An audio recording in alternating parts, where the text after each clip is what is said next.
Hello and welcome to an introduction to personal identity for the course Who Am I? Introduction to Personal Identity. So what we're going to do in this lesson is we're just going to go through an overview. We're going to look at what personal identity is, and then we're going to have a look at what this course is going to be structured like.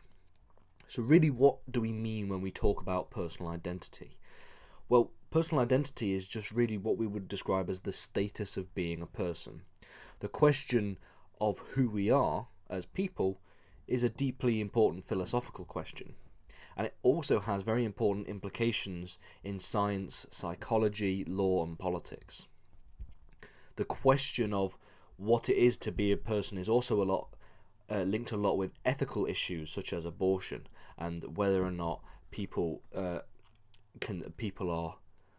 conceived at conception, that people are that a fetus is a person at conception, or rather that it is when they are born or when they have a heartbeat, for example. So these are all issues that are really intertwined with this issue of personal identity, something that we're going to have to work out if we're going to try and solve these problems. So in this course we're going to ask a simple question, and that simple question is just, who am I?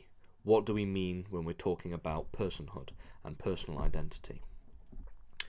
This course is going to be over a number of the main issues in the philosophy of personal identity. We're going to have a look at the question of persistence when it comes to personhood.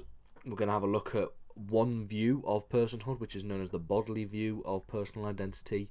We're going to have a look at the brain transplants argument, which is an argument against the bodily view.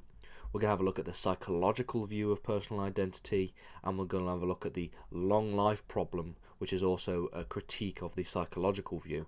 So we're going to be really mainly covering two main aspects of personal identity, two views that really are quite contradictory in their nature, but at the same time have problems within themselves. So we're going to have a look at the bodily view and the psychological view, what makes us a person. The next lesson we're going to have a look at the problem persistence, and this is not just who we are, but how does it make sense that we exist over a period of time. And as a lesson task, I'd like you to just find out ways the question of personhood impacts the law, it impacts politics, it impacts ethics, and it impacts science and psychology. How does personal identity have any kind of impact in those 4 or 5 main disciplines?